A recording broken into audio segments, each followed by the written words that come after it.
Las 9 de la mañana, 9 minutos, 9 de la mañana, 9 minutos. Ustedes están en sintonía de Radio Atalaya y su programa de opinión política, Punto de Vista. Ingeniero Mendoza, usted tiene la palabra. Buenos días al doctor Carlos Julio Emanuel. ¿Cómo le va, Carlos Julio? Buen día. Buenos días, Andrés. Encantado de conversar con ustedes, con Alcides. Un gusto. Igualmente, está también con nosotros don Julio Ayala, que también No lo veo a está, Julio. Saludos a Julio, pero no lo veo en la pantalla. ya la va a habilitar, me imagino, en un momento. Ahí está, Ya lo veo, mire, ya lo ahí veo. ya lo ve. Así es que usted que es emelexista, hay que decirle ahí y ya lo ve, ¿no? Ay, ay, Dios. Hay Lo que que pasa es decirle que uno así. es barcelonista, pues no lo podemos ver, pues entonces. Ah, él es barcelonista como yo. Sí, pues entonces, si le dice usted y ya lo ve, a un barcelonista hasta se enoja, pues. Ah, eso es verdad. Eso es verdad. Es otra. Bueno, Alcides también es emelexista. También, Desde que tenía también. cinco Claro. años, oiga. Bien, bien.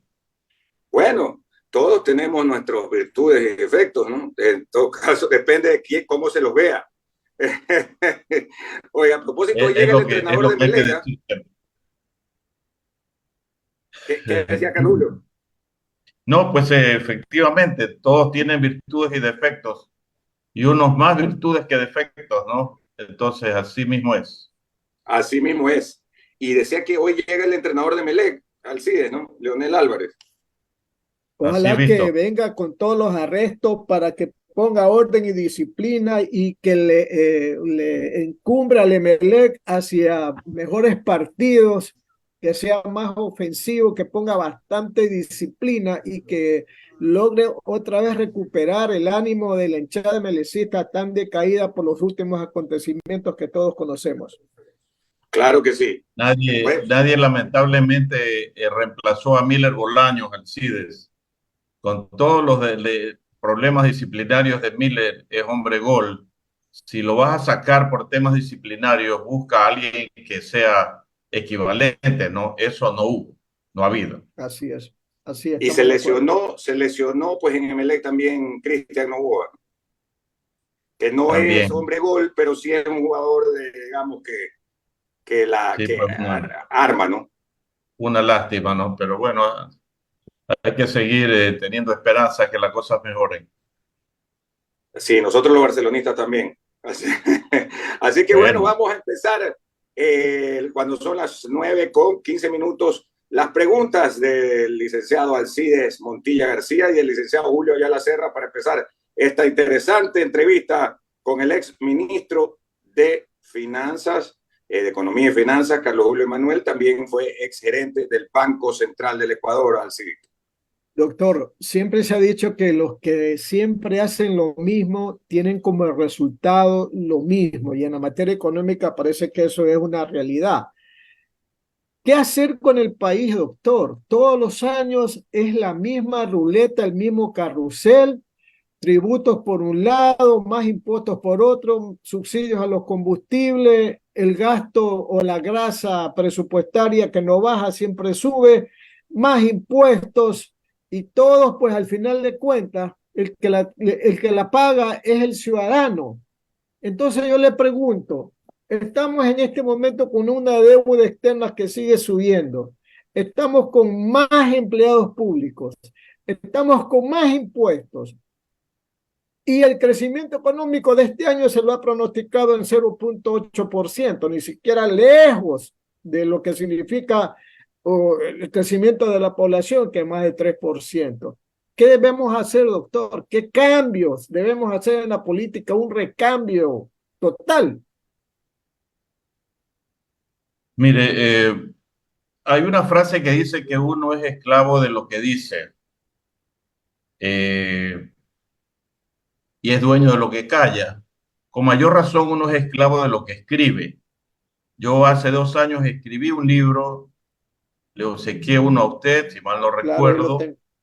eh, donde yo señalaba cuáles habían sido los errores de política económica que se habían cometido y qué es lo que había que hacer. Estoy hablando del año 2022, antes de que terminara el gobierno de Lazo, antes de que llegue el nuevo gobierno, obviamente. Entonces, lo que yo establecí allí en algunas páginas no es que tampoco sea de mi autoría original, tal vez la forma de presentarlo, porque todos los economistas que hemos estudiado a fondo la materia sabemos qué es lo que hay que hacer y qué es lo que no hay que hacer. Una cosa que no hay que hacer es aumentar impuestos en el momento que la economía está estancada. Es como que a una persona que lo operan de corazón abierto, a la hora de salir del quirófano, el médico lo mande a trotar alrededor de la cuadra. Hay cosas que no se pueden hacer. Sin embargo, en el Ecuador, usted bien señala, se siguen haciendo las cosas de manera exacta a lo que han hecho otros gobiernos y se esperan resultados diferentes, lo que es un absurdo total. En el gobierno de Moreno, dos reformas tributarias con alza de impuestos. En el gobierno de Lazo, una reforma tributaria con alza de impuestos. En este gobierno, una reforma tributaria con alza de impuestos. Y según el acuerdo del Fondo Monetario, que lo hemos leído de 122 páginas, para mediados de noviembre hay que hacer otra reforma tributaria para volver permanentes algunas cargas tributarias que se establecieron con el carácter de temporal el mismo día que se aumentó el IVA. ¿Cuál es el pronóstico de este tipo de medidas? Bueno, el que estamos viendo, usted habló, Ecuador no tiene crecimiento económico, pero no tiene crecimiento económico desde el 2018 y estamos 2024. Y en el acuerdo con el Fondo Monetario Internacional se estipula, está allí escrito, uno de los supuestos macroeconómicos es que la economía este año no crecerá. No es al 0,8 al CIDE, es al 0,1, es decir, nada. Y la población crece efectivamente pues en un múltiplo de esa cifra, por lo menos al 1,5% anual. Entonces estamos retrocediendo, seguimos retrocediendo.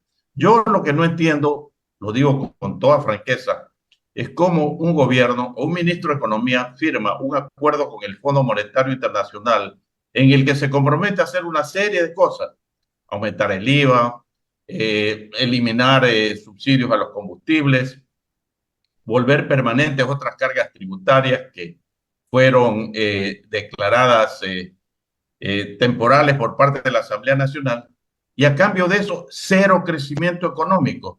Pero me parece un absurdo, porque se está garantizando entonces más estancamiento, más conflictividad social, menos recursos, porque una economía que no crece no genera recursos para atender los hospitales, para atender el conflicto bélico interno, para aumentar la inversión pública. Entonces, eso es lo que yo lo decía en mi libro hace 2 años, no se debe hacer, pero lo seguimos haciendo porque lamentablemente negociamos mal con el Fondo Monetario Internacional. Digo, porque yo también he negociado con el Fondo Monetario la última vez cuando fui ministro y ante una serie de medidas que proponía el Fondo Monetario, que para mí eran inconvenientes para el Ecuador, le dije, mire, yo esas medidas no las podemos aceptar. Entonces, recuerdo al representante del Fondo Monetario que dijo, entonces no habrá firma de acuerdo. Y yo le dije, entonces no habrá firma de acuerdo. Y yo no firmé, porque también hay que defender los intereses del país. El Fondo Monetario es una institución que no tiene ningún conflicto de intereses. Su interés es exclusivamente que los gobiernos, los estados, los países tengan dinero para pagar la deuda. O sea, ellos no esconden su interés. Por eso quieren generar un superávit fiscal, por eso quieren aumentar los impuestos, para que haya plata para pagar la deuda. Pero por el lado de los funcionarios ecuatorianos, allí sí hay conflicto de interés, pues, porque muchos de ellos en los últimos años han salido de sectores que están vinculados con personas interesadas en que se cumpla puntualmente el pago de la deuda. Esas son cosas que deben decírselas al país, que el país las conozca, porque usted comienza haciendo esta entrevista diciendo, seguimos con un aumento de la deuda. Sí, la deuda está ahora por 85 mil millones de dólares. Y déjeme decirle, es impagable. no se puede pagar porque un país que no crece no puede pagar nada, menos aún la deuda. Pero claro, lo hacen es simplemente en una suerte de círculo vicioso, prestando plata para poder pagarles a ellos mismos. Termino con esto. El fondo le presta 4.000 millones de dólares al Ecuador en 4 años. A desembolsarse más o menos 1.000 por año. Ya desembolsaron 1.000 el otro día. Pero en esos 4 años hay que pagarle 5.000 millones al Fondo Monetario. Entonces, ¿cuál es el beneficio para el Ecuador? Ninguno. Por eso yo señalé en mi libro que si nosotros no procedemos a hacer una verdadera reestructuración de la deuda pública que produzca un alivio a fondo para la economía ecuatoriana, para que haya plata para inversión, para caminos vecinales, para carreteras, para infraestructura escolar, para hospitales, para medicinas, etcétera, etcétera, etcétera, Ecuador no tiene ninguna salida. Carlos Julio, pero el último préstamo del Fondo Monetario, los 1.000 millones de los 4.000 millones, fueron para pagar deuda de la CAF, ¿verdad? Pero yo le pregunto, a propósito de Exactamente. lo que usted dice de la deuda externa, ¿verdad? Hagamos una reingeniería, porque tampoco vamos a decir que no vamos a pagar. Y segundo, ¿qué vamos a hacer con los subsidios? Pues son 7.000 millones, ¿verdad? Usted dice, no, el bono de deficiencia, el bono de desarrollo humano, eso hay que mantenerlo. ¿Qué vamos a hacer con los compromisos para el IFA, el ISPOL y el IES? O sea, tampoco podemos hacer definiciones tan drásticas en cuanto al subsidio, pues, ¿no? No, a ver, efectivamente, pues el acuerdo con el Fondo Monetario, ya dije, es para desembolsar 4.000 millones en 4 años, 1.000 por año. Y los primeros 1.000 que se depositaron hace 15 días, viernes antepasado, sirvieron para pagarle a la CAF 800 millones de dólares. O sea, la plata fue para pagar deuda. Pero viendo el tema en conjunto, en estos 4 años hay que pagarle al fondo 5.000 millones y nos presta 4.000, pero sujeto a que se cumplan condiciones que para mí pues son negativas para el crecimiento económico. Hay que plantear algo diferente en materia de deuda. Efectivamente, el planteamiento no es no pagar, no. El planteamiento no es declarar una moratoria de ninguna manera. El planteamiento es reestructurar de manera negociada la deuda, ¿amparado en qué? En que hay instituciones importantes en el mundo, comencemos con Naciones Unidas, cuyo secretario general, el señor Antonio Guterres, viene diciendo hace tiempo que es hora que los acreedores le den mejores términos a los deudores para que los países puedan salir adelante. Es lo que hace cualquier acreedor inteligente.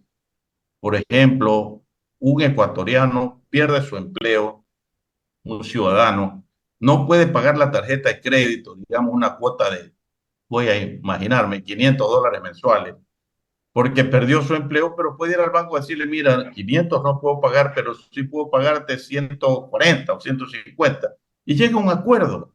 Entonces la cartera sigue vigente, nadie está moroso y el hombre puede respirar tranquilamente porque necesita cubrir otras necesidades con lo que antes tenía que pagarle de manera íntegra a la tarjeta de crédito. Pero no vemos ¿Y qué ningún hacemos con los esfuerzo, subsidios? no vemos ningún esfuerzo por los subsidios.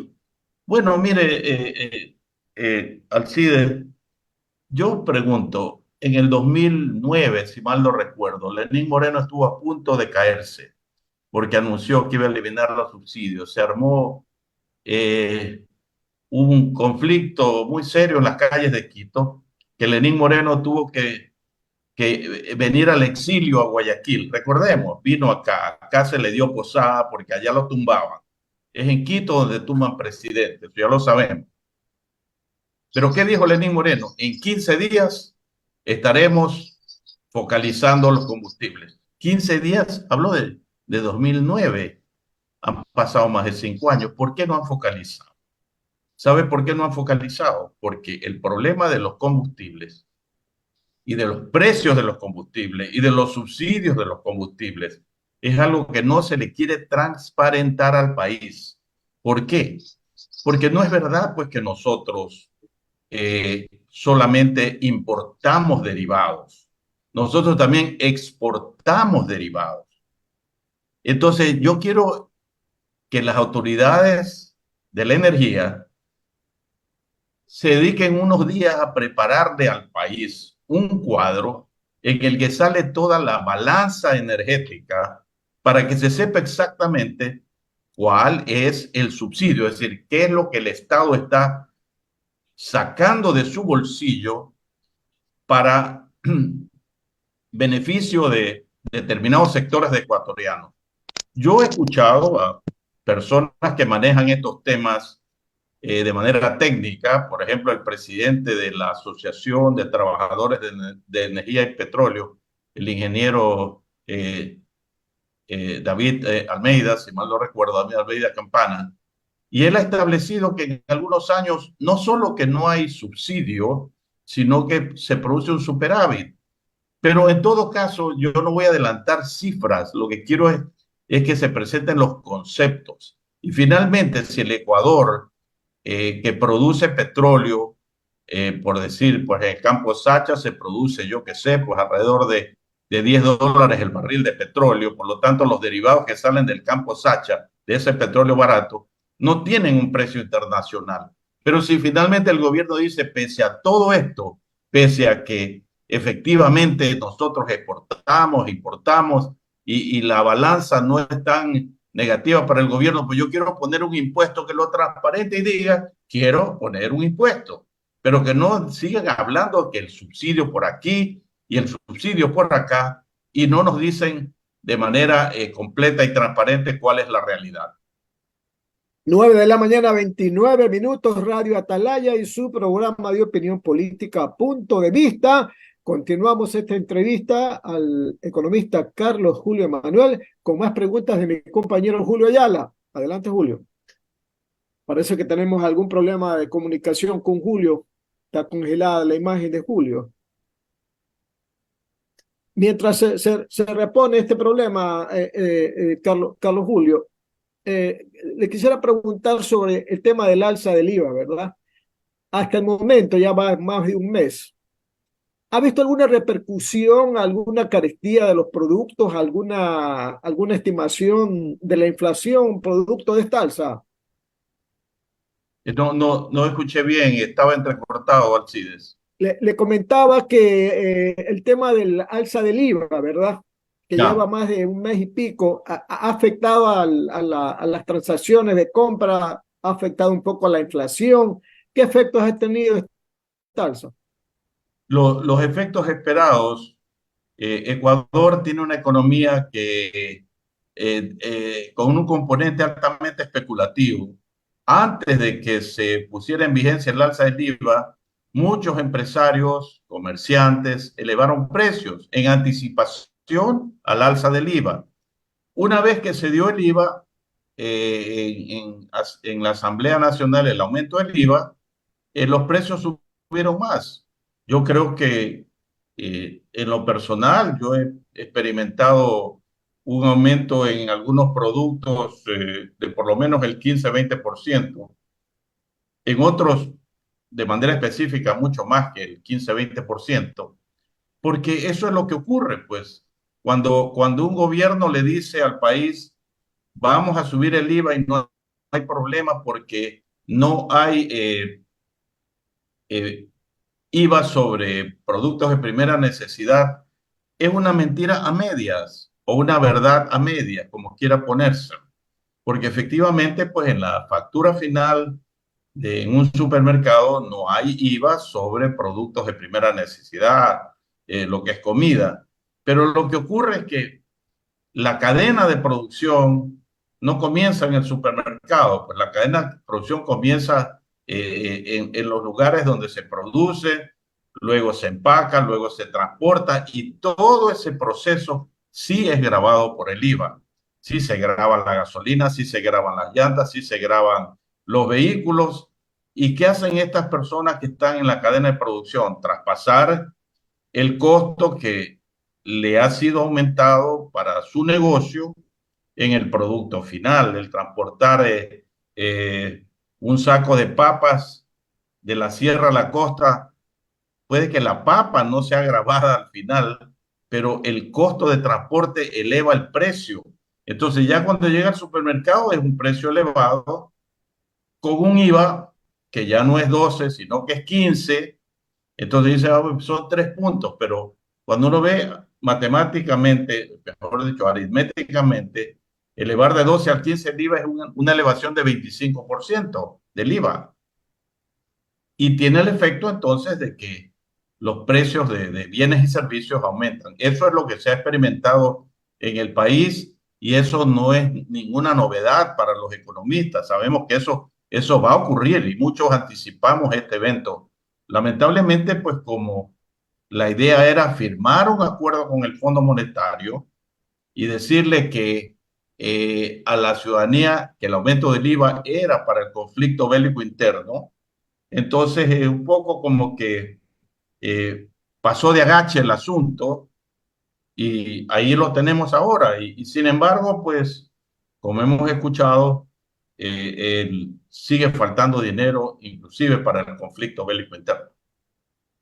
Las 9 de la mañana con 33 minutos, 9 de la mañana 33 minutos. Continuamos esta entrevista aquí en Radio Atalaya y su programa de opinión política con el doctor Carlos Julio Emanuel. Ingeniero Mendoza, usted continúe. Gracias, Alcidito. Vamos al tema de la que ya se ha analizado, pero quería exactamente preguntarle sobre esta compensación que se habla de entregar en el subsidio a los combustibles. Se va a medir por galones, pero se les va a entregar en dinero a los pues taxistas, las tricimotos y también algunos taxirrutas que son formales.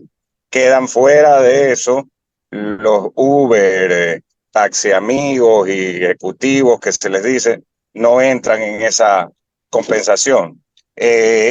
¿Funcionará esa transferencia que dicen que se va a hacer incluso antes del inicio de cada mes o no, Carlos Julio? Bueno, la verdad es que no tengo pleno conocimiento de lo que se va a hacer, Andrés. He leído los titulares de la prensa, al igual que muchos ecuatorianos. He leído también que las listas están incompletas. Bueno, a eso no me llama a mí la atención. Si los padrones electorales son incompletos o están abultados, entonces de repente esto puede dar lugar, como siempre ocurre también con el bono de desarrollo humano, que se producen hechos de corrupción, de gente que reclama por 2, 3 y 4 personas el bono de desarrollo humano. Estas cosas definitivamente siempre se prestan para estas segundas intenciones.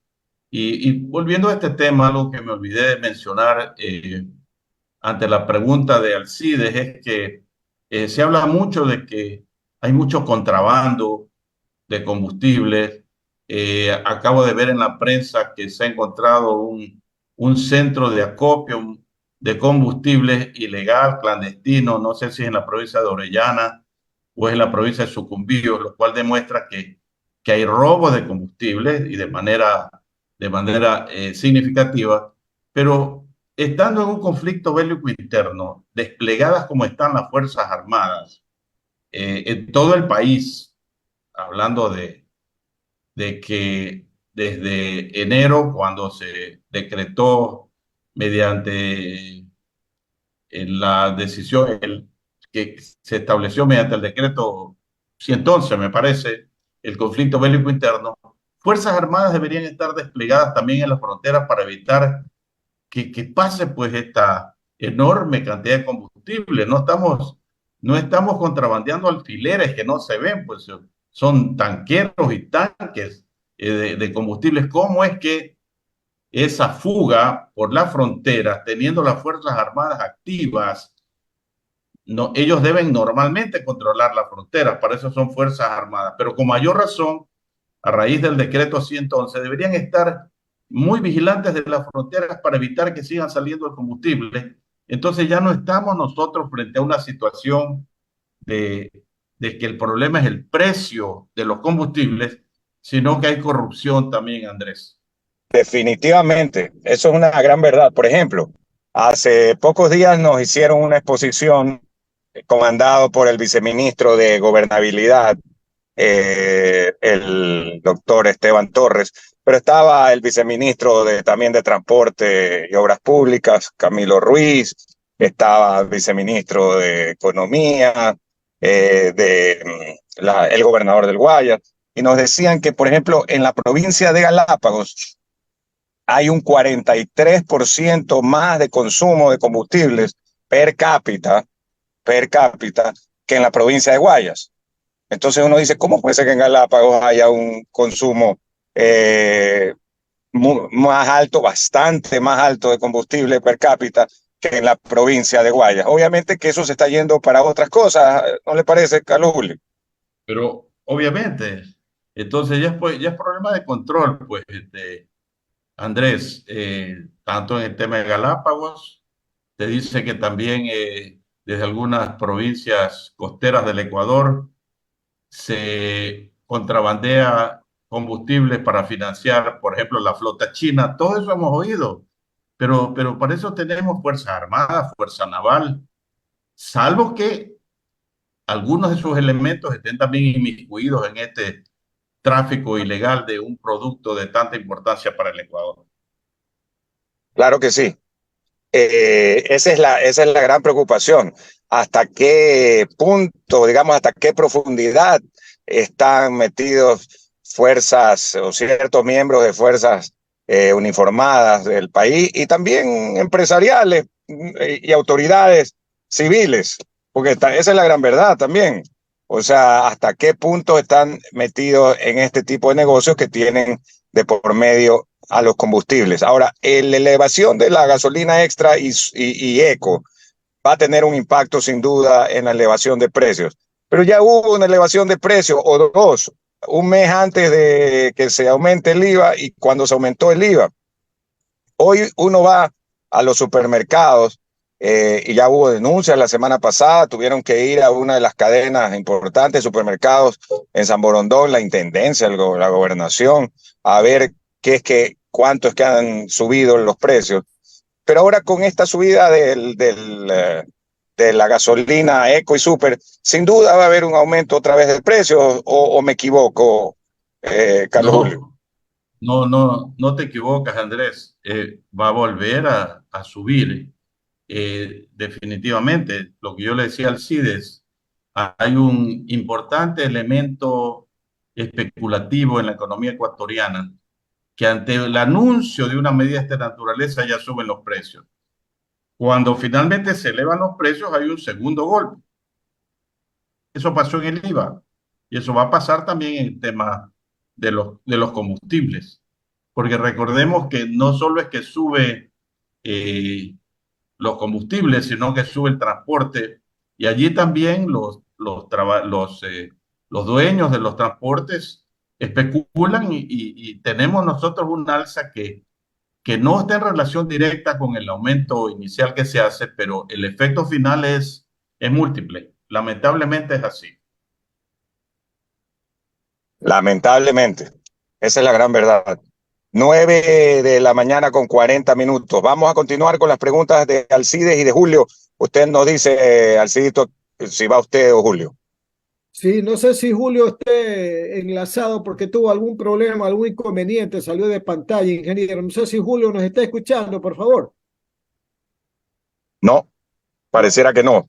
Cuando se Bueno, vuelva a conectar, entonces continuamos con él. Recordemos, correcto. oiga, a propósito que ayer, y yo no sé si hoy también, pero que ayer hubo algunos lugares, por ejemplo, de donde vive Pedro Cabrera, que Pedrito Cabrera vive en el Cristo del Consuelo, en el suburbio oeste de la ciudad, y por ejemplo ahí tuvieron 2 horas de corte de energía, de 1 a 3 de la tarde, y para hoy hay algunos lugares que tienen cortes de energía. No sé si allá en la comuna Palmar, en la provincia de Santa Elena, donde vive Julio, también hay corte de energía y por ende se quedan sin internet, porque no están organizados adecuadamente con aquello, como hubo el problema ayer al CIDES de lo de Coca-Cola Sinclair, entonces, y luego ya no hubo ninguna información más, entonces pudiera ser que en algunos lugares sí se estén dando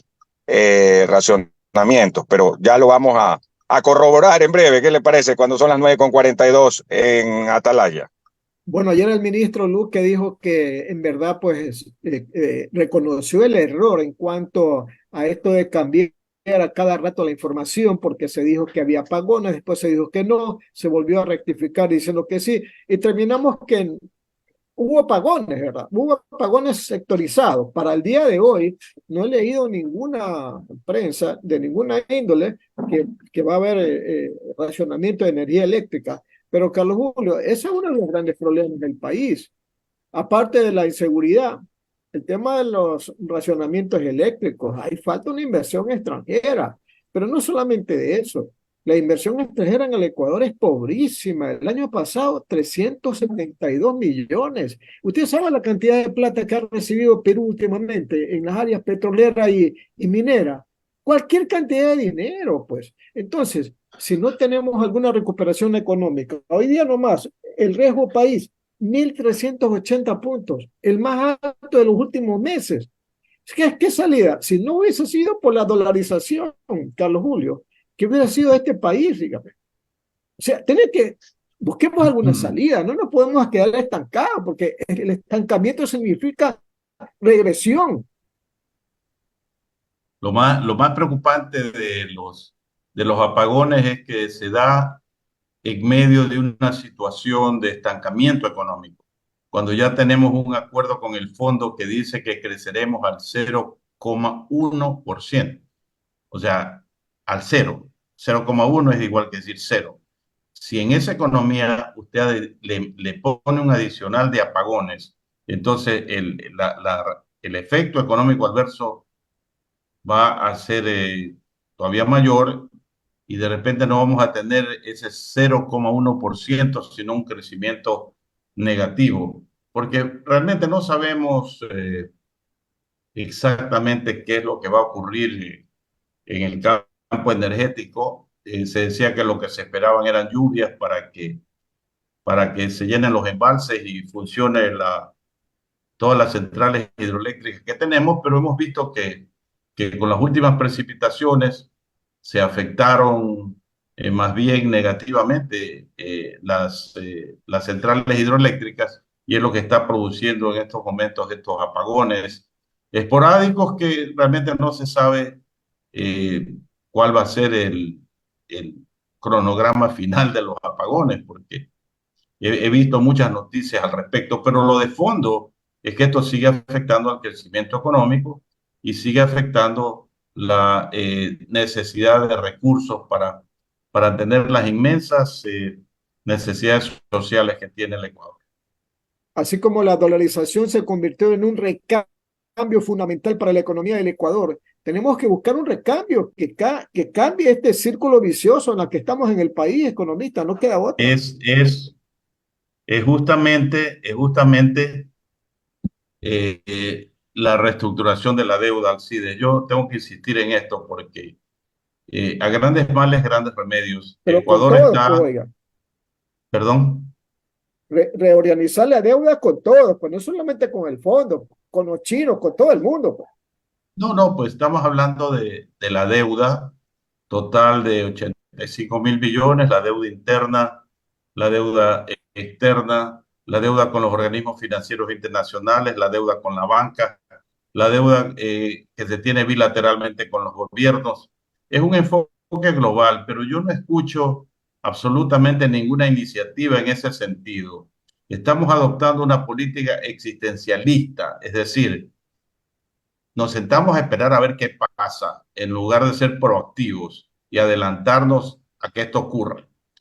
Como usted bien dice, hace 24 años, un grupo de personas decidimos impulsar el tema de la dolarización, contra viento y marea, porque hay que recordarle a la ciudadanía que la dolarización se implantó sin ninguna ley que lo faculte. Es más, durante mucho tiempo la dolarización no tenía ningún amparo legal. Ahora tiene amparo legal, no constitucional. El dólar no aparece como la moneda nuestra en la Constitución. sino solamente en lo que antes se llamaba ley de régimen monetario y ahora es código monetario. Pero hay que tomar a veces el toro por los cuernos. Si en ese momento se tomó la decisión de cambiar un paradigma monetario de 100 años de vigencia del Sucre, ahora tenemos nosotros que romper otros paradigmas, porque lo de la reestructuración de la deuda es importante, pero también es importante algo que planteamos hace 24 años, cuando establecimos la dolarización, y es que Ecuador tenía que convertirse en un centro financiero internacional a través de la modernización e internacionalización del sistema financiero ecuatoriano. Eso también lo planteé hace 2 años en el libro que escribí, que está allí, pues lo auspició la Fundación Ecuador para el que esté interesado en analizar qué es lo que hay que hacer en el Ecuador. No es una receta completa, ni es una receta única, ni es una receta original, sino que es producto del compendio de lo que los países que hacen buena economía han logrado resolver sus problemas. Hay muchas cosas que hacer, pero estamos pasando de poco a poco, haciendo cosas que ya las hemos escuchado antes, que no funcionan, aumentando impuestos, hablando de eliminación de subsidios, pero no estamos agarrando el toro por los cuernos. Aún es tiempo, economista. Tal vez la campaña ¿Qué electoral nos tiempo? ofrezca a través de algún candidato alguna propuesta de esta naturaleza. ¿Usted cree que ya está oleado y sacramentado? El candidato que ofrezca lo siguiente, para mí tendría la idea clara. Un candidato debe ofrecer bajar los impuestos, bajar las tasas de interés, combatir la corrupción, reestructurar la deuda y crear en el país un verdadero Estado de Derecho. Son 5 temas fundamentales. No son los únicos, Alcides, pero esa es la manera como otros países han logrado resolver sus problemas económicos y financieros y darle a la gente mejor calidad de vida, que es después de todo el principio y fin de toda actividad económica. La ciencia económica que algunos estudiamos a fondo no tiene que ver con resolver el déficit fiscal, ese es un elemento. Eh, no tiene que ver con aumentar o reducir impuestos, aumentar o reducir aranceles. El propósito de la economía, el objetivo final es mejorar la calidad de vida de la gente. Para eso es la economía. Entonces, cuando un candidato se despoje de sus intereses creados y decida realmente servir al Ecuador a través de medidas como la que yo le estoy diciendo, yo creo que cambiaremos el rumbo del Ecuador. Siempre hay tiempo. Los países pues están eh, en enorme necesidad, Ecuador es uno de ellos, de que se presenten las cosas de manera diferente. Y termino con esto. Eh, el caso del Perú. Perú ha tenido 6 presidentes en los últimos 4 años. Perú ha tenido varios presidentes encarcelados o en la cárcel, comenzando O con muertos. Fujimori. Alan García se suicidó porque iba a la cárcel. Pedro Pablo Kuczynski con arresto domiciliario. Pedro Castillo en la cárcel. Toledo en la cárcel. Y uno dice, y con toda esa conflictividad política, la señora Dina Boluarte, actual presidente, tiene el 5% de aceptación nacional. Y sin embargo, el Perú tiene reservas monetarias de 75.000 millones de dólares. O sea, 25 veces más que el El Ecuador. Ecuador. Son múltiplos de 25 veces lo que Ecuador tiene. ¿Por qué Perú tiene 10, 12, 15.000 millones de dólares de inversión extranjera todos los años y Ecuador no tiene nada? Pese a toda la conflictividad política, presidentes presos, cambio de presidente por cualquier motivo en el Congreso peruano, porque Perú estableció hace tiempo un norte económico que todos los gobiernos lo mantienen. Y le doy un solo ejemplo. El señor Julio Velarde, recuerda ese nombre, Julio Velarde, presidente del Banco Central del Perú, fue nombrado en el 2006 por Alan García para un periodo de 4 años, pero fue ratificado por Ollanta Humala, que no tiene nada que ver con Alan García, luego por Pedro Pablo Kuczynski, que tampoco tenía nada que ver con Ollanta Humala, y más recientemente ratificado por Pedro Castillo, que está en la cárcel. Entonces, el señor Velarde, que comenzó en el 2006, hasta el momento tiene un periodo de gerente de, banco, de presidente de Banco Central hasta que termine pues, el último periodo, 2026, o sea, 20 años. Y seguramente el presidente que llegue a a dirigir los destinos del Perú, lo volverá a nominar. Entonces, hay un norte, hay una política permanente. Y le digo en contraste con el caso mío, nomás le voy a decir. Yo fui nombrado ministro de Finanzas y duré exactamente 8 meses. O sea, ¿cómo en 8 meses usted puede dar seguridad, tranquilidad, estabilidad, confianza a los inversionistas extranjeros? Perú lo puede hacer, pese a todos los problemas políticos. Esa es la diferencia. Correcto, doctor Emanuel, agradecemos mucho por haber estado con nosotros. La verdad es que un interesante diálogo con usted sobre la temática económica del Ecuador, reflejada también en otros países. Ingeniero Mendoza. Gracias. Gracias, Carlos Julio. Carlos Julio, antes que se vaya una última inquietud, ¿cuál es su opinión? Usted, por suerte, se puede hablar todos estos temas internacionales. ¿Cuál es su opinión hasta ahora de los resultados económicos del gobierno de el señor Javier Milei en Argentina? Bueno, yo creo que hay una cosa que me parece extraña que no lo haya hecho, que es la dolarización, porque para mí era el complemento ideal de todas las medidas que está tomando de restricción del gasto público. No sé hasta cuándo él pueda continuar con esa norma, porque todavía tiene, pues, lamentablemente, la Argentina un problema con el peso, que en estos momentos parece que hubiera un romance de los argentinos con el peso argentino, pero en cualquier momento eso se puede acabar, como se acabó cuando Domingo Cavallo tuvo por 10 años la convertibilidad. Terminó la convertibilidad y explotó la burbuja. Eso no se puede dar con la dolarización, que es una medida irreversible, como es el caso del Ecuador. O sea, para mí, lo extraño ha sido que pese a que su campaña, desde mucho antes de terciar por la presidencia de la República Argentina, me refiero a la de Milei, era dolarizar, llegó al poder y lamentablemente no lo hizo. Eso puede costarle caro. Sí, y la verdad es que necesitaba, sino tomar la decisión. Nada más, nada más.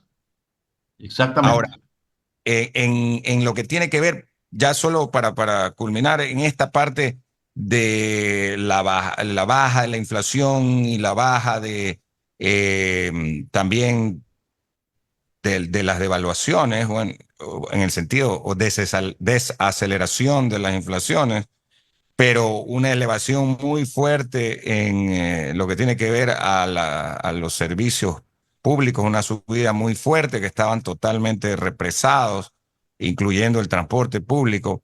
¿Qué podemos decir? ¿Cuándo eso tiende a estabilizarse? Bueno, yo personalmente, el crecimiento tiene problemas, ese es el caso de la Argentina. El hecho de que tienes como una